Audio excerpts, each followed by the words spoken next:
जैसा कि आप सभी जानते हैं, सच की हमेशा जीत होती है और हमारी एक छोटी सी प्रयास आप तक बड़ी खबर पहुंचाती है। तो स्वागत करते हैं आप सभी का STS न्यूज चैनल पर। आगे बढ़ने से पहले आप इस वीडियो को लाइक और चैनल को सब्सक्राइब जरूर कर ले और साथ में बेल आइकन भी प्रेस कर ले। चलिए बढ़ते हैं खबरों की। किस राज्य शहर से न्यूज को देख रहे हैं, कमेंट में जरूर लिखिए। बता दें, बिहार के सीएम नीतीश कुमार के नेतृत्व में महागठबंधन सरकार ने मंगलवार को राजस्व और भूमि सुधार विभाग में 4000 से अधिक नवनियुक्त कर्मचारियों को नियुक्ति पत्र बांटे। डिप्टी सीएम तेजस्वी यादव ने नियुक्ति पत्र बांटने के बाद बीजेपी पर निशाना साधते हुए कहा, बिहार में बीजेपी ने जो नहीं किया और जो केंद्र की बीजेपी सरकार नहीं कर पाई वो हम करने जा रहे हैं। राजस्व विभाग में 4325 नवनियुक्त कर्मचारियों को आज नियुक्ति पत्र दिया गया। साथ ही उन्होंने आरोप लगाया कि बीजेपी ने हमेशा देश में युवाओं को रोजगार देने के नाम पर धोखा दिया है। बीजेपी के मुख्य लक्ष्य केवल झूठ फैलाना और समाज को विभाजित करना है। गुजरात में आगामी विधानसभा चुनाव को लेकर सभी राजनीतिक दलों ने अपनी ताकत झोंकनी शुरू कर दी है। प्रधानमंत्री नरेंद्र मोदी और बीजेपी अध्यक्ष जेपी नड्डा ने भी मोर्चा संभाल लिया है। बीजेपी रोड शो के साथ साथ सम्मेलन कर रही है। जेपी नड्डा ने मंगलवार को रोड शो के बाद कई सम्मेलनों को संबोधित किया। 21 सितंबर को गांधीनगर में पार्टी के राज्य कार्यालय में भाजपा के प्रदेश नेताओं और कार्यकर्ताओं के साथ महत्वपूर्ण बैठक भी होगी।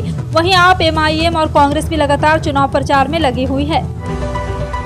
हिमाचल प्रदेश विधानसभा चुनाव को लेकर आम आदमी पार्टी एक्शन मोड में आ गई है। पहले गुजरात में सबसे पहले उम्मीदवारों की सूची जारी करने के बाद पार्टी ने अब पहाड़ी राज्य में भी वही रणनीति अपनाई है। आम आदमी पार्टी ने विधानसभा चुनाव को लेकर आज अपनी पहली सूची भी जारी कर दी। पहली सूची में 4 नाम उम्मीदवारों के नाम घोषित किए। आम आदमी पार्टी हिमाचल प्रदेश के सह प्रभारी संदीप पाठक और प्रदेशाध्यक्ष सुरजीत ठाकुर ने उम्मीदवारों की पहली सूची जारी की है। मथुरा और वृंदावन जाने वाले पर्यटक और श्रद्धालुओं के लिए एक अच्छी खबर है। मथुरा और वृंदावन के बीच आगामी 30 सितंबर 2022 से नई रेल बस सेवा शुरू होने जा रही। पिछले सप्ताह इस रेल बस सेवा का ट्रायल रन भी किया गया है। 4 करोड़ 17 लाख की लागत से इज्जत नगर से निर्मित यह रेल बस मथुरा वृंदावन के मध्य दौड़ेगी। बताते चले कि इस रूट पर पहले से चलने वाली पुरानी रेल बस मथुरा वृंदावन के बीच 3 फेरे लगाएगी और जबकि नए रेल बस के 5 फेरे लगाने की व्यवस्था की गई है।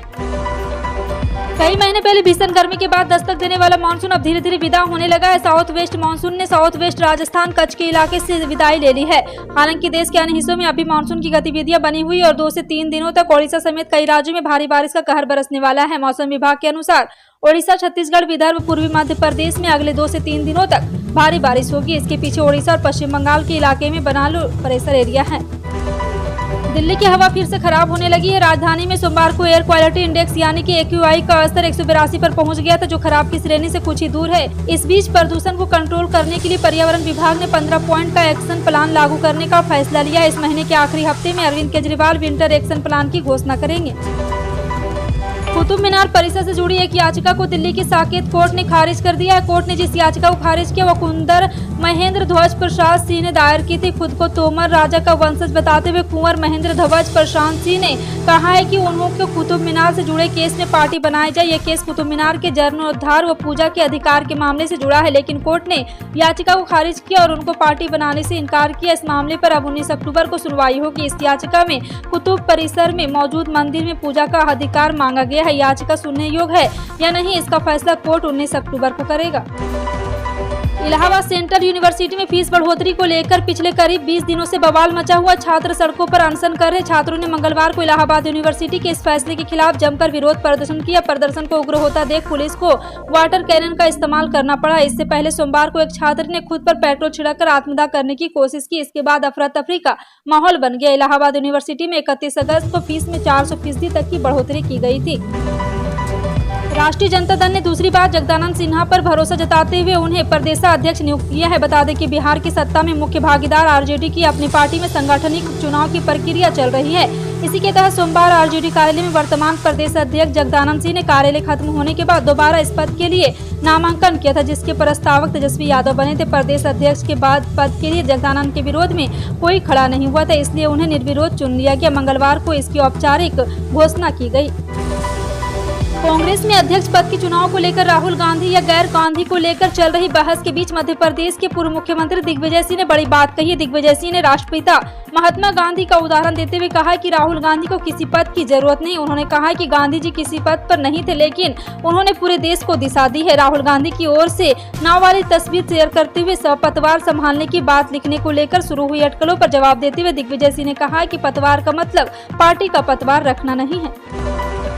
कुर्मी समुदाय को लोगों ने मंगलवार को पूर्वी भारत के कई हिस्सों में अनुसूचित जनजाति का दर्जा और कुरामाली भाषा को संविधान की 8वीं अनुसूची में शामिल करने की मांग को लेकर रेलवे पटरियों को अवरुद्ध कर दिया, जिससे पश्चिम बंगाल, झारखंड और उड़ीसा में ट्रेन सेवाएं प्रभावित हुई। प्रदर्शनकारियों ने कई स्थानों पर रेल पटरियों पर धरना दिया, जिससे रेलवे की कई ट्रेनों को रद्द, शॉर्ट टर्मिनेशन और डायवर्सन करना पड़ा। रेलवे के एक अधिकारी ने बताया कि आंध्रा मंडल के कस्तौर और निमडी स्टेशन, खड़गपुर मंडल के खेमा सुनी, भंजपुर स्टेशन के चक्रधरपुर मंडल के औनजरी स्टेशन पर सुबह 4 बजे से नाकेबंदी के कारण दक्षिणी पूर्व रेलवे की रेल सेवाएं आंशिक रूप से प्रभावित रही।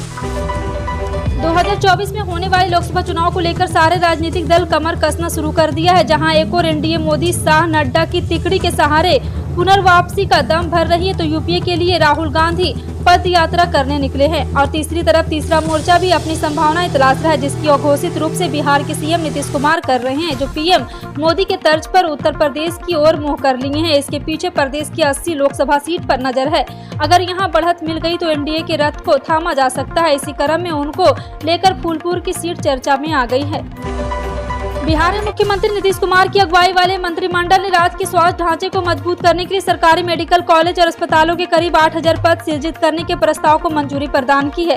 और आपको बता दें कि अधिकारियों ने मंगलवार को यह जानकारी दी। अधिकारियों के मुताबिक इनमें से लगभग 210 अतिरिक्त पद 35 जिला अस्पताल सरकारी मेडिकल कॉलेज में 6663 पद, पटना मेडिकल कॉलेज एवं अस्पताल में 229 पद, जबकि 423 पद छपरा मेडिकल कॉलेज में सृजित किए जाएंगे। देश में त्योहारी मौसम की शुरुआत हो गई, जो तकरीबन अगले 2 महीने तक चलेगा। इस 2 महीने में कारोबारियों की जहां चांदी होने वाली है, वहीं आम लोगों को कई तरह की समस्याओं से पार पाना होगा। इन्हीं समस्याओं में एक समस्या है दिवाली, छठ और दुर्गा पूजा में घर जाने की समस्या। आपको बता दें कि यूपी बिहार जाने वाली ट्रेनों में वोटिंग लिस्ट लंबी हो गई है। वो हवाई किराए ने पिछले 3 सालों में कोरोना के मार से परेशान एयरलाइन कंपनियां त्योहारी सीजन में जमकर मुनाफा कमाना चाह रही। इसके लिए एयरलाइन कंपनियों ने टिकट के दाम आसमान पर पहुंचा दिया है। जैसे कि 15 अगस्त को अपने स्वतंत्रता दिवस के भाषण के दौरान प्रधानमंत्री नरेंद्र मोदी ने किसानों से रासायनिक उर्वरक पर निर्भरता कम करने का आग्रह किया था। उन्होंने किसानों से प्राकृतिक कृषि पद्धतियों को अपनाने की अपील की। पीएम मोदी ने कहा था, प्राकृतिक खेती, रसायन मुक्त खेती देश के आत्मनिर्भर बनने के लक्ष्य को दे सकता है ताकत। इस साल जुलाई में नेचुरल फार्मिंग कॉन्क्लेव को संबोधित करते हुए पीएम मोदी ने किसानों को याद दिलाया कि प्राकृतिक खेती समृद्धि के साधन होने के साथ साथ धरती माँ का सम्मान सेवा भी है। उन्होंने कहा है कि जब आप प्राकृतिक खेती करते हैं तो आप धरती माता की सेवा करते हैं। जी हाँ, आपको बता दें कि इस योजना के तहत एक बार फिर से पीएम प्रणाम योजना का उद्देश्य रासायनिक उर्वरकों के उपयोग को हतोत्साहित करना और अस्थायी कृषि पद्धतियों को बढ़ावा देना है। मुख्यमंत्री भगवंत मान के नेतृत्व वाली पंजाब कैबिनेट ने राज्य सरकार के हक में विश्वास प्रस्ताव लाने के लिए 16वीं पंजाब विधानसभा का तीसरा विशेष सेशन 22 सितंबर 2022 को बुलाने की मंजूरी दे दी।